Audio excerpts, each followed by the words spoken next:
రాధికారాధన. నారాయణ మహర్షి ప్రకృతి శక్తుల ఉపాఖ్యానాలన్నీ చెప్పావు. ముక్తి ప్రదాలు విని ఆనందించాను. వేదాలలో నిగూఢంగా ఉన్న 2 ఉపాఖ్యానాలు మిగిలిపోయాయి. వాటిని కూడా నీ ముఖతః వినాలని ఉంది. రాధాదేవి, దుర్గాదేవి వీరి మహిమలు ఇప్పటికే చాలా చెప్పావు.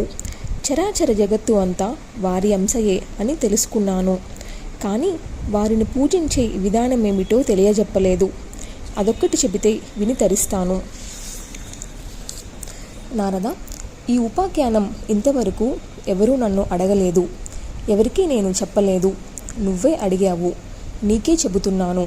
ఇది పరమరహస్యం, సారాత్సారం, పరాత్పరం, గోప్యంగా ఉంచాలి.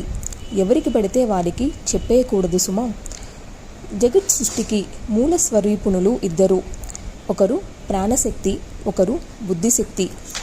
విరాడాది చరాచర జగత్తు అంతా ఈ 2 శక్తులకు ఆధీనమై ఉంటుంది. వీరి అనుగ్రహం కలగనంత వరకు ఏ జీవికి మోక్షం లేదు. అంచేత అందరూ ఈ 2ని సేవించవలసిందే. ముందుగా రాధికా మంత్రం విను. శ్రీ రాధాయై స్వాహ అనేది షడాక్షరి మూలమంత్రం. దీనికి ఆదిలో మాయాది మహాబీజాక్షరాలను వాంఛితాలకు అనుగుణంగా చేర్చుకోవచ్చు. అది చతుర్విధ పురుషార్థాలను, కోరికలను తీర్చడంలో చింతామణి. 1,000,000 ముఖాలున్న, 1,000,000 నాలుకలున్న ఈ మంత్రం శక్తిని ఎవ్వరూ వర్ణించలేరు. గోలోకంలో రాసమండలంలో శ్రీకృష్ణ పరమాత్మ మూల మహాదేవి నుంచి ముమ్మొదటగా ఈ మహామంత్రం ఉపదేశంగా స్వీకరించాడు. ఆయన విష్ణువుకి, ఆయన బ్రహ్మకు, ఆయన విరాట్ పురుషుడికి, ఆయన ధర్ముడికి చెప్పారు. ధర్ముడు నాకు అనుగ్రహించాడు. ఇప్పటికీ నేను అదే మంత్రాన్ని జపిస్తున్నాను. అందుకే ఋషిని కాగలిగాను. బ్రహ్మాది దేవతలు కూడా నిత్యము ఈ మంత్రాది దేవతను ఆరాధిస్తుంటారు. రాధాదేవిని అర్చించకుండా కృష్ణ పరమాత్మను అర్చించడానికి ఎవరికీ అధికారం లేదు, రాదు. అంచేత వైష్ణవులు విధిగా రాధార్చన చేయాలి. రాధాదేవి శ్రీకృష్ణుడికి ప్రాణాదిదేవి కనుక అతడు రాధికాధీనుడు. అతడికి రాధా నిత్యం రాసేశ్వరి. ఆవిడ లేకుండా అతడు ఉండడు. సకల కామాలను రాధిస్తుంది కనుక రాధా. రాధా మంత్రానికి ఋషిని నేనే. ఛందస్సు గాయత్రి. దేవత రాధిక. తారమే బీజం, శక్తి బీజం. మూల వృత్తిలో షడాంగాలు చేయాలి. సామవేదంలో చెప్పబడినట్టు ధ్యానం చేయాలి. రాధాదేవి శ్వేత చంపక వర్ణంలో ఉంటుంది. ఆవిడ వదనం శరత్చంద్ర సమానం. 1,000,000 చంద్రుల కాంతిని వెదజల్లుతుంటుంది. కన్నులు శరత్కాలంలో వికసించిన పద్మాల్లాగా ఉంటాయి. అదరం దొండపండే. శ్రోణిభారం విశాలం. కటిసీమలో బంగారు మొలనూలు. చిరుమువ్వల సవ్వడి. తీర్చిదిద్దినట్టున్న పళ్ళు వరుస. మల్లె మొగ్గలు ఏరి పేర్చినట్టుంటుంది. తెల్లని చీర. అగ్నిజ్వాల లాంటి అంచుతో పైట చెంగు. ప్రసన్న వదనం. చిరునవ్వులు చిందిస్తుంటుంది. ఎత్తైన వక్షస్థలం. ఎప్పుడు 12 ఏళ్ల వయసే. రత్నాభరణాలు.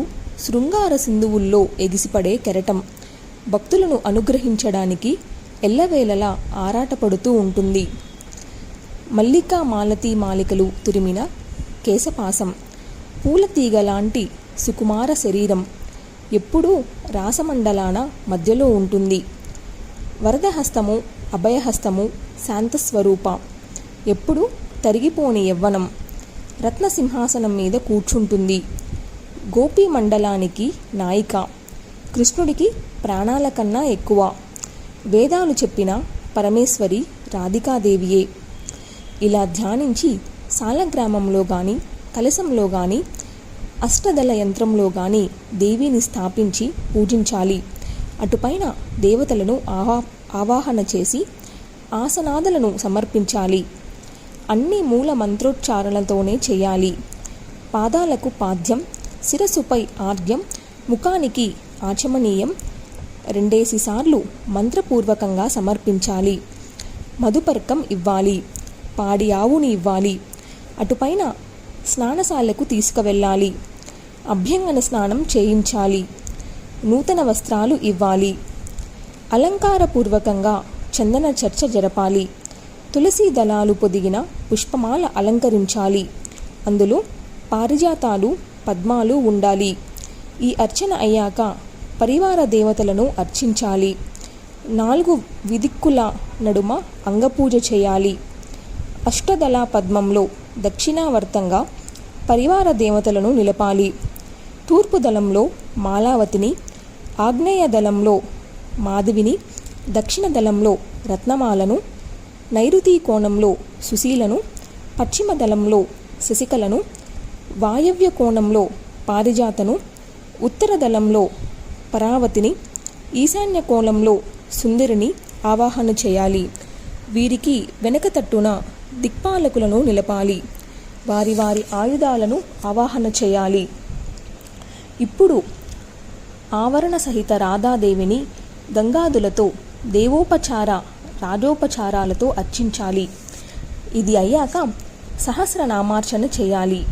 ఇలా చేసిన భక్తుడు సాక్షాత్తు విష్ణుతుల్యుడవుతాడు. గోలోక నివాసం పొందుతాడు. కార్తీక పూర్ణమి నాడు రాధా జన్మోత్సవం చేస్తే రాసేశ్వరి స్నానాద్యాన్ని అనుగ్రహిస్తుంది. మంత్రాలను వర్ణ సంఖ్యా విధానంగా పునార్చన చేయాలి. దశాంశం తిలాహోమం చేయాలి. ఇంకా రాధా స్తోత్రం ఏమిటంటే, ఈ స్తోత్రాన్ని ముప్పొద్దులా పఠించే వారికి దుర్లభమనేదే లేదు. జన్మాంతంలో గోలోక రాసమండల నివాసం తప్పదు.